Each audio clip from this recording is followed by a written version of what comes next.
یا ایھا النبی، اے نبی صلی اللہ علیہ وسلم، حسبک اللہ، تجھے اللہ کافی ہے، حسبکا تجھ کو کافی ہے، اللہ اللہ، وا اور من جو اتبعک پیروی کرے گا تیری، من المؤمنین مومنوں میں سے۔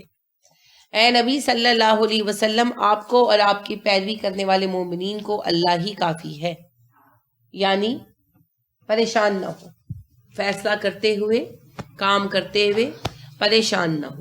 آپ جو بھی کام کریں گے، اس میں جو بھی آزمائش آئے گی، اس آزمائش میں اللہ کافی ہے، اللہ ہر طرح ساتھ دے گا اور اس آزمائش میں آپ کے لیے مددگار بنے گا۔ کیونکہ ظاہری بات ہے کہ جب دو گروہ آمنے سامنے ہوتے ہیں تو دونوں کے کچھ نہ کچھ مددگار ہوتے ہیں۔ ہو سکتا ہے کہ صورتحال ایسی ہو جس میں مومنوں کا کوئی مددگار دنیاوی طور پر نہ ہو، جیسے اس وقت مدینہ میں بیٹھی ہوئے مسلمانوں کا مدینہ کی ریاست کا کوئی دنیاوی مددگار نہیں تھا، تو اللہ نے کہا کوئی بات نہیں، میں ہوں نا، میں مومنوں کے ساتھ ہوں تو میں کافی ہوں۔ یا ایھا النبی، اے نبی صلی اللہ علیہ وسلم، ہر رز اباریے، ہے رز واد سے اباریے، المؤمنین مؤمنوں کو، ترغیب دینا ہے اس کا مراد، القتالی جنگ پر، اے نبی صلی اللہ علیہ وسلم مومنوں کو جنگ پر آمادہ کیجئے، جنگ کی ترغیب دلائیے۔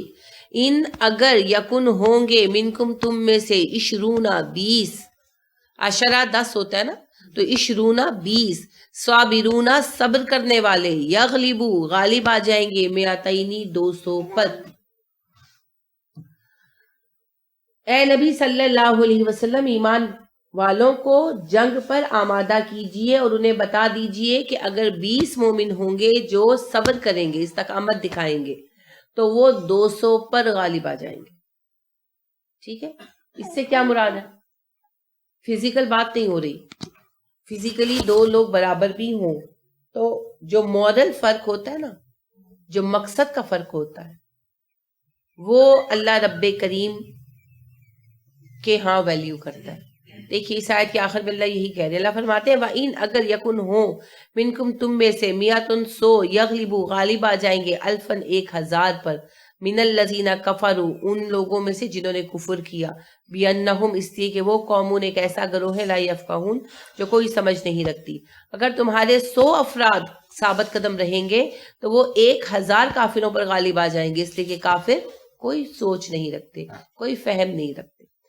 اسے کہا جاتا ہے مورل ویلیو، یعنی جنگ میں کسی کا مقصد، اسلام نے اس کے لیے لفظ استعمال کیا انڈرسٹینڈنگ، تفقہ یفقہون، قرآن نے لفظ استعمال کیا، یعنی تم جنگ کر رہے ہو ایک مقصد کے لیے، سوچ کر، غور کر کے، تمہیں پتا ہے تم جنگ کیوں کر رہے ہو، اور تمہارے مد مقابل وہ لوگ ہیں جو کسی مقصد کے لیے جنگ نہیں کر رہے، صرف اور صرف ایک نفرت ہے، ایک غصہ ہے جو انہیں جنگ پر آمادہ کر رہا۔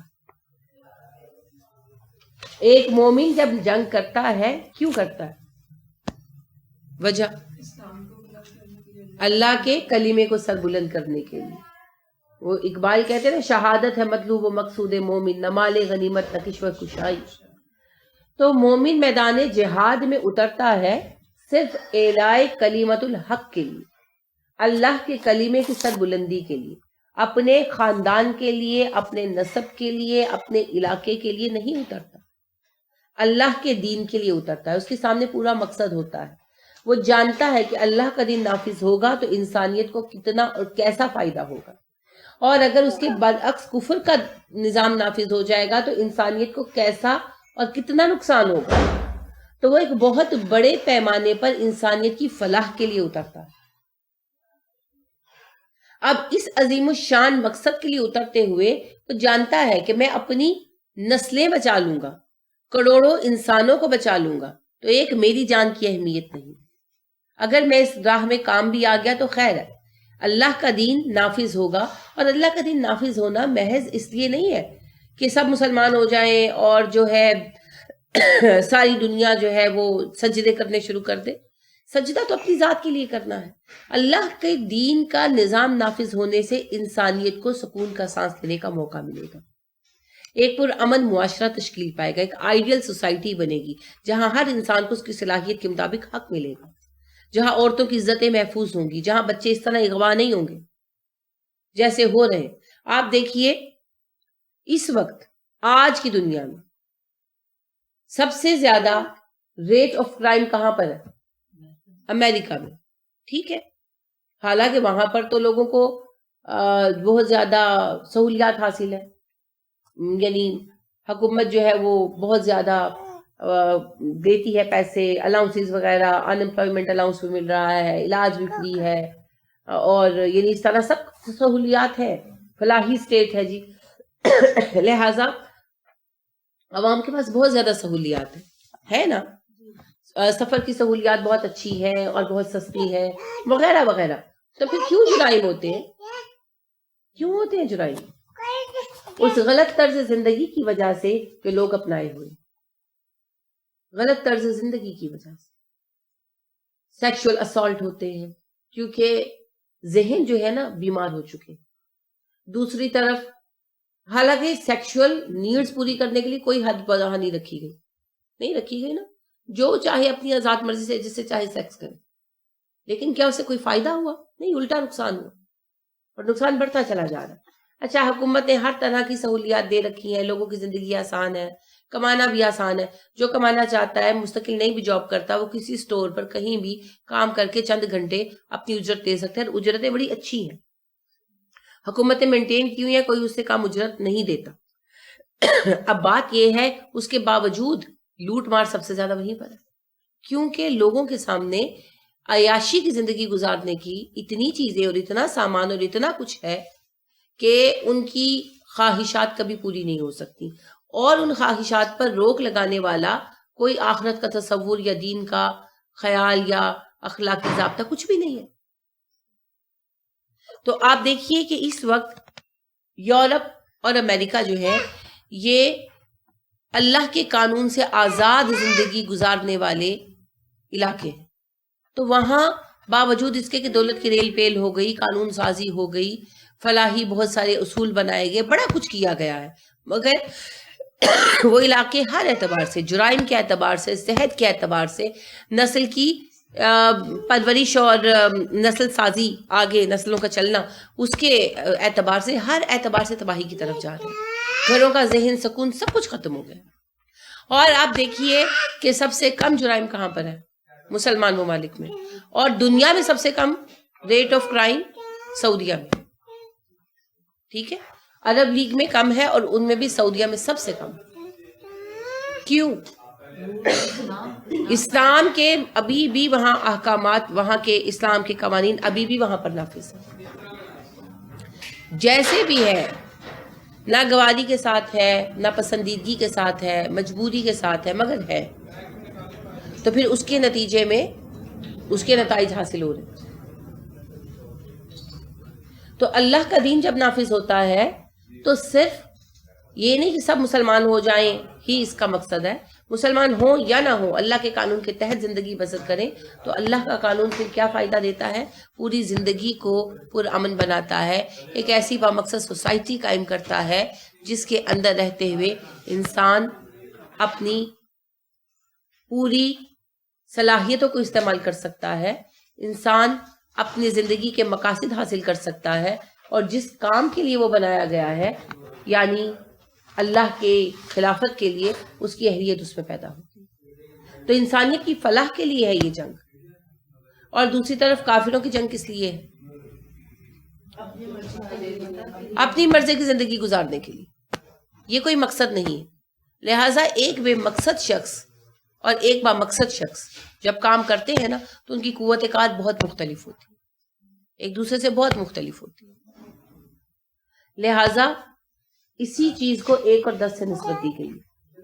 صرف جنگ ہی نہیں، ہر معاملے میں آپ دیکھیں کہ اگر آپ ویسے ہی کھانا بنا رہے ہیں، ویسے ہی کوئی مقصد نہیں، تو آپ ایک اپنے لیے بھی کھانا نہیں بناتے. آپ کہتے ہیں اب کیا میں اٹھ کے اپنے لیے کھانا بناؤں، چلو انڈے ہی تل کے کھا لیتی ہوں. اور جب آپ کے بچوں نے کھانا ہوتا ہے تو آپ آرام سے سب کچھ کرتے، مہمان آنے ہو تو آپ اس سے زیادہ کام آرام سے کر لیتے، ہے نا. تو اسی طرح اگر کام کے لیے آپ کے پاس مقصد موجود ہو تو آپ کام زیادہ بہتر طریقے سے کرتے ہیں، آپ کی قوت کار بڑھ جاتی ہے. تو اللہ یہی فرما رہے ہیں کہ مومن کے پاس مقصد ہے، اور مقصدیت کے تحت کام کرنے والا ایک بندہ 10 افراد کے برابر کام کر سکتا ہے جو بے مقصد کر رہے ہیں. تو ایک مومن 10 کافروں پر بھاری پڑے گا، کیونکہ وہ محض ایسے ہی لڑنے کے لیے آ گئے، ان کے پاس کوئی حقیقی جذبہ موجود نہیں ہے۔ اور آج آپ دیکھیں کہ جب عراق پر حملہ ہوا تو جو فوجی اس میں شریک ہوئی افغانستان پر، تو بعد میں ان میں سے اکثر دماغی امراض میں مبتلا ہوئے، اور یہ ایک بڑا مسئلہ پیش آ رہا ہے اس پر، اور اس پر امریکہ کی NGOs انسانی حقوق وغیرہ کی بہت شور مچا رہی ہیں کہ لڑکوں کو، جوان لڑکوں کو لیتے ہیں نا فوج میں، تو پھر وہ جنگ سے واپس آتے ہیں تو پھر ان کو فارغ کر دیتے ہیں، پیسے وغیرہ دے کر کے جاؤ کچھ کر لو، مگر ان میں سے اکثریت نارمل نہیں رہتی، کیونکہ وہ کسی مقصد کے لیے جنگ نہیں کر رہے نا، ان کے لیے تو بس جنگ میں وہ اس لیے آ گئے کہ حکومت کی طرف سے ہو رہی ہے تو آ گئے۔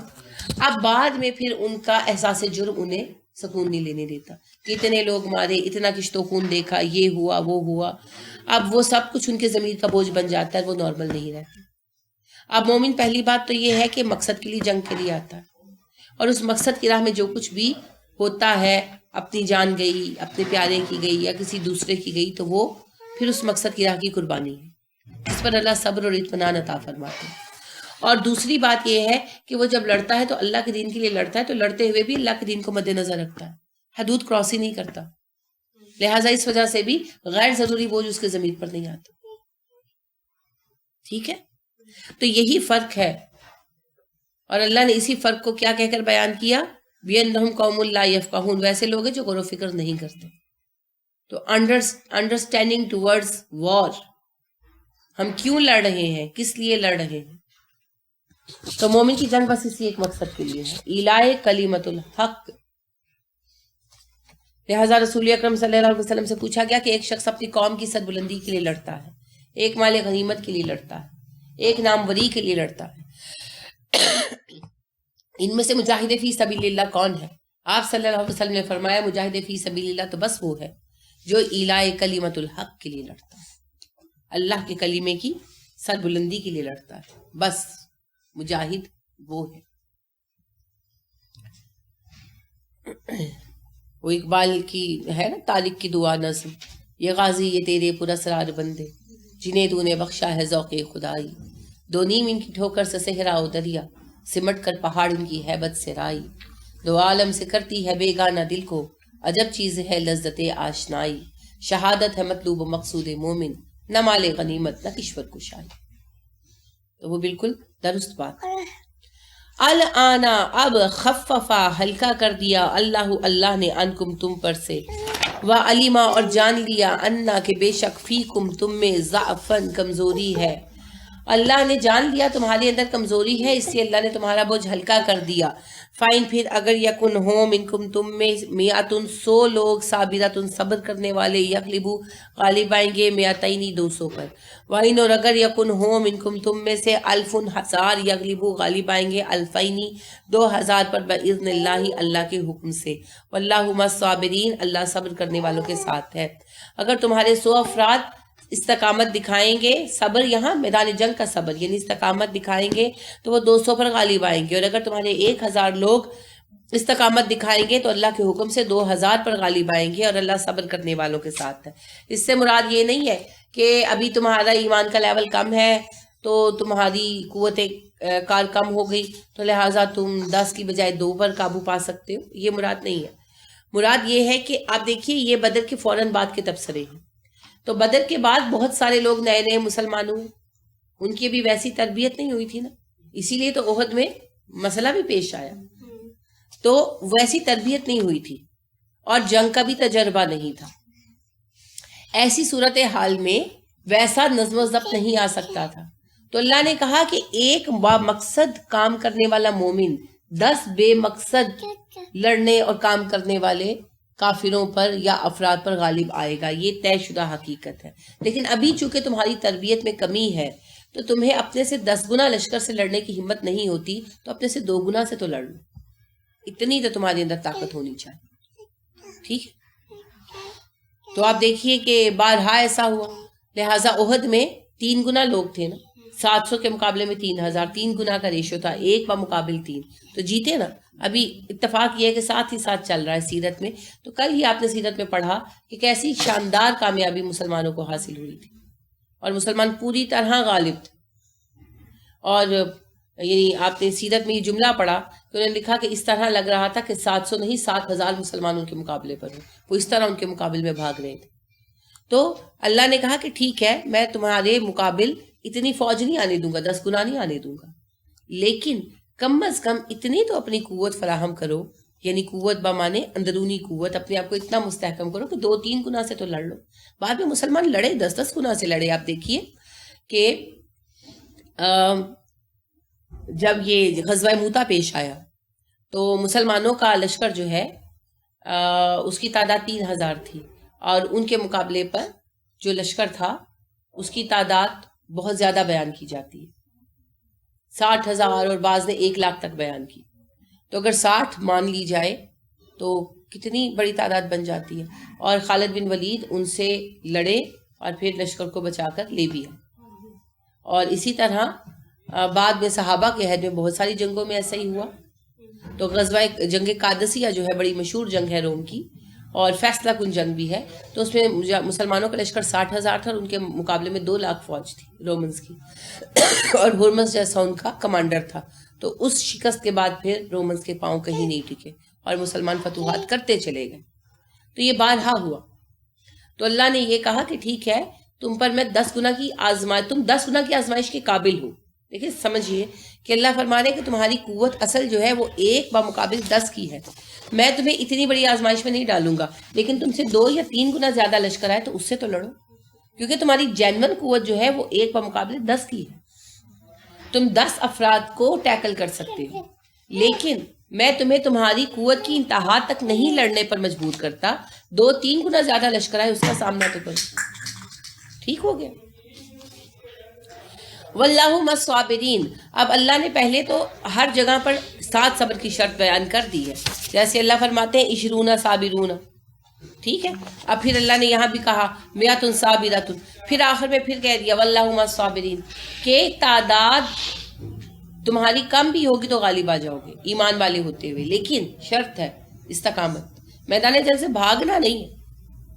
تو صبر جب جنگ کے ساتھ آتا ہے تو اس سے مراد ہوتا ہے میدان جنگ میں ثابت قدمی دکھانا، میدان چھوڑ کر بھاگنا نہیں ہے. تو استقامت کے ساتھ صبر کے ساتھ کامیابی شرط ہے. ماں نہیں کانا جائز ہے لنبی کسی نبی کے لیے ان کے یکونا ہو لہو اس کے پاس اسرا قیدی حتیٰ یہاں تک کہ یسخنا وہ خون بہا دے اچھی طرح سے خینون اچھی طرح خون بہانا فی الارض زمین میں. کسی نبی کے لیے جائز نہیں ہے کہ اچھی طرح جنگ کر کے خون بہا دینے سے پہلے قیدی پکڑ لے. تریدونا تم چاہتے ہو عرض دنیا دنیا کا فائدہ، واللہ اور اللہ یرید الآخرہ آخرت چاہتا ہے، واللہ عزیز حکیم اللہ غالب ہے حکمت والا. اچھا اب آپ کو پتا ہے غزوہ بدر میں قیدی ہاتھ آئے تھے. اب ہوا یہ تھا کہ جس وقت بھاگے تو بہت کم لوگوں نے کفار کو قتل کیا، زیادہ تر نے پکڑا قید کیا. اب ان کا مطمئن نظر غالباً یہی رہا ہوگا کہ فدیہ ملے گا صحابہ کا، ہو سکتا ہے. اب اللہ کریم کو یہ بات پسند نہیں آئی. ٹھیک ہے. اس وقت بھی ان کو قتل کرنا چاہیے تھا، یعنی مزید. اس کے بعد پھر جب وہ قید میں آ گئے تو مشورہ ہوا. تو ابو بکر صدیق رضی اللہ عنہ نے کیا کہا؟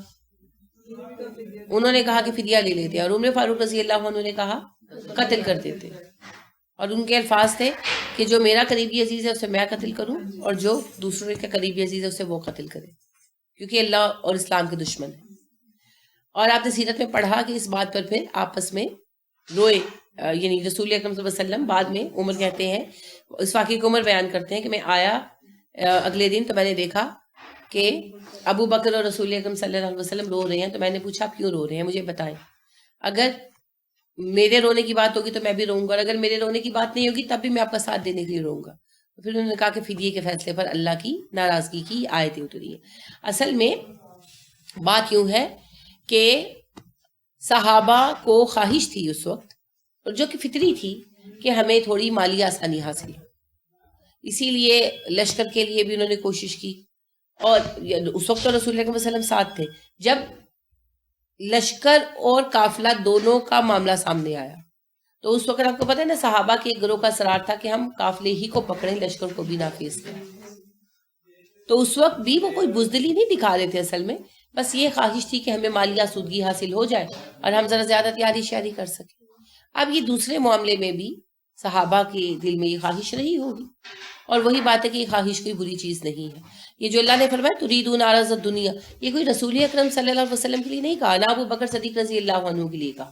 یہ ایک عمومی بات ہے جو پورے گروہ کے لیے کہی گئی کہ تم لوگوں نے کیا یہ اس لیے کیا کہ تم لوگوں کو پیسے مل جائیں. اللہ تمہارے لیے آخرت چاہتا ہے جو زیادہ بہتر ہے. یہ ایک عمومی ڈانٹ ہے، جیسے ہم اپنے بچے کو بھی کہہ دیتے ہیں، بعض اوقات ڈانٹ کے کہہ دیتے ہیں نا کہ تمہیں تو ہر وقت کھانے کی پڑی رہتی ہے، تمہیں تو ہر وقت پیسوں کی فکر لگی رہتی ہے. یہ اسی قسم کی ڈانٹ ہے. یہ خاص طور پر رسول اکرم صلی اللہ علیہ وسلم کو معاذ اللہ نہیں کہا گیا، نہ ہی ابو بکر کو کہا گیا، نہ ہی کسی خاص صحابی کو یہاں پر ٹارگٹ کیا گیا. مال کس کو اچھا نہیں لگتا جب کتنی تنگ دستی ہو اور جنگ بھی سر پر ہو.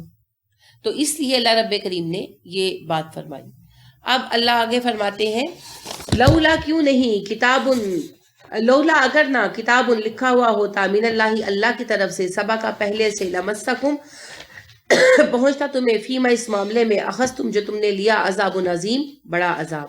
اگر پہلے سے یہ بات لکھی نہ جا چکی ہوتی تو جو مال تم نے لے لیا ہے اس پر تمہیں عذاب عظیم پہنچتا. یعنی اللہ نے فرمایا کہ معاملہ طے ہو جانے سے پہلے، جنگ میں اس حد تک لڑائی ہونے سے پہلے کہ بڑے فتنے سارے ختم ہو جاتے، تم نے فدیہ لیا تو اس پر تمہیں سزا مل جاتی اگر پہلے سے نہ لکھا ہوتا. کیا نہ لکھا ہوتا؟ کئی لوگ اس طرف گئے جی اللہ نے معافی پہلے لکھ دی تھی، تو اس کا مطلب ہوا کہ رسول اللہ صلی اللہ علیہ وسلم سمیت سب نے جو کیا وہ بالکل ہی غلط تھا، یہ جرم تھا. نہیں، ایسے نہیں ہے، غلطی ہوئی تھی، جرم نہیں ہوا تھا. یاد رکھیے سورہ محمد کے احکام پہلے آئے تھے جہاد کے، ٹھیک ہے. جہاد کے احکامات جو ہے نا وہ مختلف صورتوں کے مختلف اوقات میں اترے. تو سورہ محمد کے احکام جو ہے وہ انفال سے پہلے آ چکے تھے.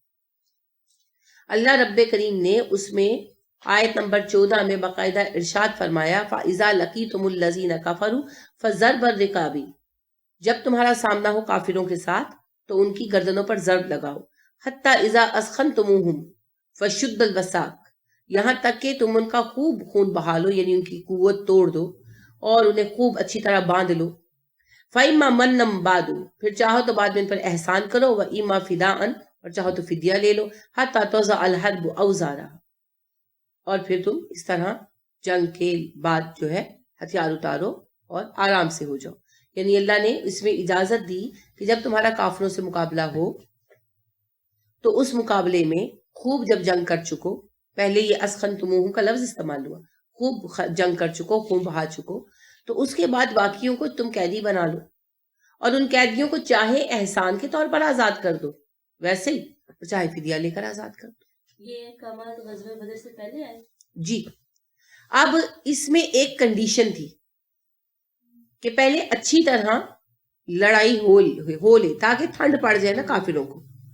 اب اس میں تھوڑی سی مسلمانوں سے کوتاہی ہوئی، ٹھیک ہے نا. کہ غزوہ بدر میں جب قیدیوں نے کافروں نے بھاگنا شروع کیا تو ہونا ہی چاہیے تھا کہ پہلے ان کا تعاقب کر کے بڑے بڑے جو کٹے کافر تھے ان میں ان کا قتل وغیرہ کیا جاتا اور بعد میں باقیوں کو قیدی بنا لیا جاتا. مسلمانوں نے غالباً فدیے کے لیے، اور یہ وہی بات ہے کہ کوئی بری بات نہیں ہے، مناسب سمجھا کہ ان کو قیدی بنا لیا جائے، ہمیں فائدہ حاصل ہوگا. تو بجائے کہ قتل کرنے کے پکڑ کر قیدی بنا لیا. ان میں سے کچھ ایسے شرپسند بھی تھے جن کی وجہ سے بعد میں بھی جنگ صد پر مسلط ہوئی. تو ڈانٹ اس بات پر پڑی.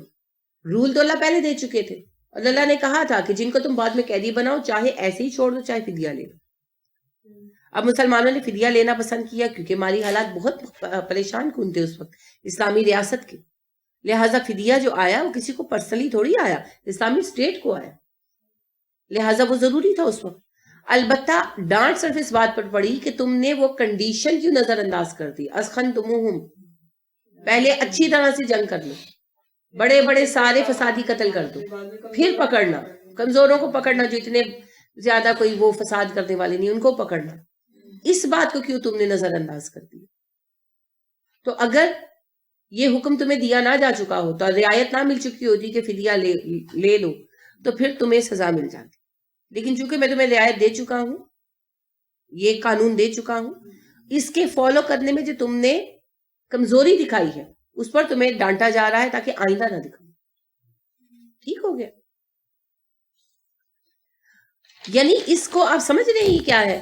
یہ صرف ایک کام کرنے کے دوران طریقے کار کی ضابطے کی خلاف ورزی، ٹھیک ہے، یہ کوئی گناہ نہیں ہے یا یہ کوئی جو ہے نافرمانی نہیں ہے، کام کرتے ہوئے ضابطے کی خلاف ورزی، کام کیا مگر ایک ضابطے میں تھوڑی کمی کر دیں، تو اس پر اللہ کریم جو ہے وہ ڈانٹ رہے ہیں کہ تم پہلا ضابطہ پورا کرنے میں کمی کیوں دکھا گئے، آئندہ باضابطہ طور پر صحیح طرح سے کرنا۔ فَكُلُوا پس کھاؤ، مما اس میں سے جو غنیم تم مال غنیمت حاصل کرو تم، حلالن طیبن حلال و پاکیزہ، پس جو مال غنیمت اب تم حاصل کر چکے ہو اسے کھاؤ، وہ حلال و پاکیزہ ہے، واتقوا اللہ، اور اللہ سے ڈرو۔ یعنی ساتھ ہی اللہ نے بتا دیا، ایک تو مال غنیمت وہ تھا نا جو جنگ میں ملا تھا، وہ تو پتہ ہی تھا حلال و پاکیزہ ہے، یہاں فدیے کا کہا جا رہا ہے کہ فدیے میں اب جو مال تم لے چکے ہو وہ کھاؤ خوشی خوشی، وہ حلال و پاکیزہ ہے۔ مسئلہ یہ نہیں کہ فدیہ کیوں لیا، مسئلہ صرف اتنا ہے کہ تم نے پہلے ان کو قتل و غارت گری کے ذریعے، تلوار کے ذریعے بڑے بڑے کٹے کافروں کا فیصلہ کیوں نہیں کر دیا، لہٰذا اب یہ مال حلال ہے جو تم نے فدیے میں لیا ہے، استعمال کرو۔ وہی بات کہ لوہا گرم تھا، چوٹ کیوں نہیں لگا؟ چوٹ، بالکل بالکل صحیح بات۔ اور عین ممکن ہے کہ اگر بڑے بڑے کافر جو تھے اس وقت مارے جاتے، جیسے ایون ابو سفیان بھی اگر اس وقت کام آ جاتے تو شاید بعد میں مسلمانوں کو آئندہ سالوں میں جنگیں نہ جھیلنی پڑتی، کیونکہ غزوہ احد میں ابو سفیان ہی سب جنگوں میں، اور اس کے علاوہ چند ہی لوگ تھے کرما وغیرہ، یہ لوگ بعد میں مسلمان ہو گئے، انہوں نے بڑا کام کیا، لیکن ایک امکان کی بات کی جا رہی ہے کہ اگر اس وقت ایسا ہو جاتا کہ جو بڑے بڑے سردار تھے وہ مزید مارے جاتے تو ہو سکتا ہے کہ اہل مکہ کے ساتھ آئندہ اتنے سال ہی نہ لگتے۔ اسی لیے اللہ کریم نے یہ بات جو ہے پہلے قدم پر ہی اچھی طرح سمجھا دی کہ آئندہ جب جنگ ہو تو جب لوہا گرم ہے تو پوری چوٹ مارو، پوری طرح سے حالات اپنے حق میں موڑو، اس کے بعد پھر جو لوگ بچے ان سے بے شک فدیہ لو، بے شک چھوڑ دو، تمہاری مرضی ہے، لیکن آئندہ اس معاملے میں ڈھیل نہیں برتنی۔ اس کی ایک مثال یہ ہے کہ ہم لوگوں کو جب 1965 میں اللہ نے ایک عظیم کامیابی دی بھارت کے خلاف، اس وقت بڑی یعنی کمزور شرائط کے اوپر صلح کر لی گئی، اگر اس وقت کچھ اچھی پالیسی اختیار کر لی جاتی تو عین ممکن ہے کہ 1971 کا حادثہ پیش نہ آتا، ہے نا؟ تو یہ غلطیاں ہوتی ہیں، اگر اس وقت بھارت کی کمر اچھی طرح توڑ دی جاتی، جنگ تو جتنی ہو گئی تھی، پالیسی اور شرائط صلح کی ایسی رکھی جاتی کہ جس سے بھارت اس طرح قابو میں رہتا کہ اس کی کمر ٹوٹ جاتی، ہمارے مقابل کھڑا نہ ہو پاتا، تو ہو سکتا ہے کہ 1971 کا سانحہ ہمیں دیکھنے کو نہ ملتا۔ یہی بات کہاں بتائی جا رہی، ٹھیک ہے؟ تو اب اللہ نے کہا جو تم نے فدیہ لے لیا ہے اسے کھاؤ پیو، کوئی مسئلہ نہیں، اور اللہ سے ڈرو۔ اب رہ گئی یہ بات کہ اللہ کے نبی صلی اللہ علیہ وسلم اور ابو بکر بہت روئے، یہ ان کا شدید تقویٰ تھا، شدید تقویٰ تھا، یہ براہ راست رسول اکرم صلی اللہ علیہ وسلم یا ابو بکر صدیق رضی اللہ عنہ پر کوئی ناراضگی کا اظہار نہیں ہے، یہ مسلمانوں کی اوور آل بات ہے، اور رسول اکرم صلی اللہ علیہ وسلم نے اکثریت کی رائے سے اتفاق کیا تھا۔ آپ کا اصول تھا جو اکثریت کا فیصلہ ہوتا تھا اسی پر عمل ہوتا تھا، تو عمر فاروق رضی اللہ عنہ کی رائے پر کسی نے بھی ساتھ نہیں کیا، عمر اپنی رائے میں تنہا رہے، اور یہاں پھر ثابت ہوتا ہے کہ عمر کی رائے بہتر ہوتی تھی باقی لوگوں کی نسبت، اسی لیے انہیں فاروق کا لقب بھی دیا گیا نا۔ تو ابو بکر صدیق رضی اللہ عنہ کی رائے سے اکثریت نے اتفاق کیا، تو آپ صلی اللہ علیہ وسلم نے پھر اکثریت کی رائے کو قبول کیا، یہ اصول بھی تو اللہ کا ہی تھا، اللہ کا ہی ہے، اور پھر اللہ نے اس میں خیر بھی ڈال دی الحمدللہ، کہ دیکھیں وہی لوگ پھر مسلمان ہوئے، پھر وہ دین کے بڑے کام بھی آئے، لیکن اللہ نے بنیادی اصول ہمارے سامنے رکھا، وہ تو اللہ کی حکمت تھی۔ اب دیکھیں آئندہ ہم لوگوں نے جہاں جہاں نرمی دکھائی، غیر ضروری وہاں وہاں مار کھائی، پھر وہی بات ہے، ہم یہ 1965 اور 1971 یہ جو دو واقعات ہیں ہم انہی کو ٹیلی کر کے دیکھ رہے ہیں، ہم نے نرمی دکھائی تو کیا مار کھائی، پھر کتنا بڑا ہم نے نقصان اٹھایا۔ تو یہی اللہ فرماتے کہ ان کی کمر توڑ دو، ان کی قوت توڑ دو، اس کے بعد پھر بے شک فدیہ بھی نہ لو، بطور احسان آزاد کر دو، کوئی فرق نہیں پڑتا۔ یہی تعلیم یہاں بھی دی جا رہی۔ تو رسول اکرم صلی اللہ علیہ وسلم جو روئے اور ابو بکر صدیق رضی اللہ عنہ جو روئے، تو وہ ان کا ذاتی تقویٰ تھا، اللہ رب کریم کے ساتھ بہت زیادہ تقویٰ کا تعلق تھا ان کا، تو اسی چھوٹی سی بات پر جو براہ راست ان سے کہیں بھی نہیں گئی، وہ اللہ کی ناراضگی کے خوف سے پریشان ہو گئے۔ ان اللہ غفور الرحیم، بے شک اللہ بخشنے والا ہے، مہربان، یعنی ساتھ ہی اللہ نے کیا فرما دیا، جو تم سے خطا ہو گئی جو کمی رہ گئی وہ بخش دی گئی. ہاں تمہیں بتا دیا گیا, پوائنٹ آؤٹ کر دیا گیا, تاکہ تم آئندہ یہ غلطی نہ کرو. بس. تو یہ کوئی عتاب کی آیتیں نہیں ہیں, ایک اصول واضح کیا جا رہا ہے. یہ اصول سورہ محمد کی آیت نمبر 14 میں بیان کیا گیا کہ جب تم کافروں کے ساتھ جنگ کرو اور انہیں خوب خون ریزی کے ساتھ توڑ لو تو اس کے بعد جو قیدی ہاتھ آئیں چاہو تو انہیں احسان کے ساتھ آزاد کر دو, چاہے ان سے فدیہ لے لو, تمہیں حق حاصل. اب جب مسلمانوں کا پہلا ہی مارکا پڑا ان کے ساتھ تو مسلمانوں نے فدیہ لینے میں جلدی دکھائی, تو اللہ رب کریم نے انہیں اصول ریمائنڈ کرایا کہ شرط ہے تمہارے لیے کہ پہلے اچھی طرح سے خون ریزی ہو. خون ریزی ہو سے کیا مراد ہے؟ لفظ ہے خون ریزی ہو, مراد یہ ہے کہ ان کی کمر اچھی طرح ٹوٹے, جنگ اتنی کر لو کہ ان کا زور ٹوٹ جائے, ان کے بڑے بڑے شر پسند مارے جائیں. دیکھیں ٹیررزم آج کل ہمیں درپیش, ٹیررزم کا حل کیا ہے؟ بڑے بڑے مارے جائیں ان کے, باقی خود ہی تتر بتر ہو جائیں, ختم ہو جائیں. بالکل. اور اگر ہم کہیں کہ نہیں ایک مارا گیا ہے 4 بھاگ گئے تو خیر ہے کوئی بات نہیں, تو پھر وہ 4 پھر کہیں جا کر اکٹھا کر لیں. لہٰذا ڈسپرس کرنا حل نہیں ہے, منتشر کرنا حل نہیں ہے, ان کا سر کچلنا حل ہے. اور سر کچلنے کا طریقہ کیا ہے؟ بڑوں بڑوں کو مار دو. دیکھیں نا القاعدہ کے سب بڑے مارے گئے پوری دنیا میں, تو پھر القاعدہ کا وجود باقی رہا نہیں. سارے لوگ تو نہیں مارے گئے جو القاعدہ میں رہے ہوں گے. القاعدہ سے مراد جو ٹیررزم والی تنظیم تھی تو اس کے سارے افراد تو نہیں مارے گئے ہوں گے, لیکن بڑے بڑے مارے گئے تو گروپ ٹوٹ گیا. یہی ہوتا ہے, ہر گروہ کا ایسے ہی ہوتا ہے. تو یہی اللہ نے ہمیں سکھایا. اسخنتموہم کا لفظی مطلب ہے خون ریزی کرنا, خون بہانا. اصل مطلب کیا ہے؟ سرکوبی کرنا, کہ اچھی طرح ان کے بڑے بڑے سرغنے مار ڈالو تاکہ فتنے کی شر کی سرکوبی ہو جائے, اور جب فتنہ ختم ہو جائے تو پھر باقی عام لوگ جو ہیں, عام فوجی وغیرہ جو ہیں, ان کے ساتھ کوئی مسئلہ نہیں ہے. چاہو تو فدیہ لو, اور دل چاہے تو ویسے ہی احسان کرتے ہوئے چھوڑ دو, کچھ بھی نہ لو ان سے, کوئی بات نہیں. ٹھیک ہو گیا. تو یہاں پر یہ ایک اصول ہے جسے واضح کیا جا رہا ہے. جو حکم ہے اصولی قانونی, اس کو واضح کیا جا رہا ہے. یہاں پر کوئی گناہ و ثواب کا مسئلہ نہیں چل رہا. یہ جنگ کا اصول ہے, ظاہری بات ہے جنگ کا اصول ہے کہ جب جنگ ہو تو تب تک جنگ بندی نہ کرو جب تک ان کا زور توڑ نہ دو, ورنہ پھر بار بار جھڑپیں ہوتی رہیں گی, بار بار اٹھتے رہیں گے. ایک دفعہ ذرا تسلی کرا دو ان کی, اس کے بعد پھر جس طرح چاہے فیصلہ کر, کوئی حرج نہیں. ٹھیک ہو گیا. یہ بات سمجھ آ گئی. یہاں پر اکثر یہ بیان کیا جاتا ہے عام لفظوں میں کہ رسول اکرم صلی اللہ علیہ وسلم نے فدیہ لے لیا تھا, تو اس پر اللہ کریم بہت ناراض ہوئے اور رسول اکرم صلی اللہ علیہ وسلم بہت روئے, اور اللہ نے کہا کہ اگر تمہارے لیے پہلے سے نہ لکھا ہوا ہوتا تو تم پر عذاب آ جاتا, معاذ اللہ. دیکھیں رسول اکرم صلی اللہ علیہ وسلم تو مکہ میں تھے, تو مکہ والے دعائیں مانگتے تھے عذاب لے آؤ, اور آپ نے ابھی آراف میں پڑھا ہے کہ اللہ نے کہا میں عذاب کیسے بھیج دوں جبکہ تم ان کے مابین موجود ہو. تو آپ کافروں کے مابین بیٹھے ہیں اور کافروں پر عذاب نہیں آیا جب تک کہ آپ نکل کر نہیں آگے, اور اب اللہ آپ پر ہی عذاب بھیج دیں گے, یعنی آپ اپنی امت کے ساتھ جہاں تشریف فرمائے. غلط بات ہے, مس انڈرسٹینڈنگ, اور بیان کرنے کا طریقہ بھی غلط ہے. یہ مراد نہیں ہے. اللہ رب کریم نے فرمایا کہ اگر میں نے یہ حکم تمہیں نہ دیا ہوا ہوتا تو تمہارا ایسا کرنا تمہارے لیے باعث سے سزا بنتا. اور یہ بات آپ صلی اللہ علیہ وسلم سے نہیں کہی گئی. آپ دیکھیے اخذتم جمع کا صیغہ ہے.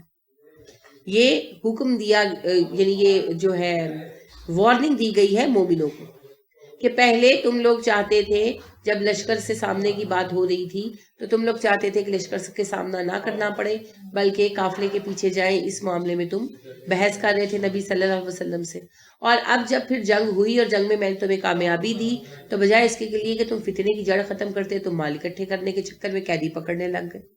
تو مسلمانوں کی پہلی جنگ تھی نا, تو ان کو قواعد سکھانے کے لیے ڈانٹا جا رہا ہے.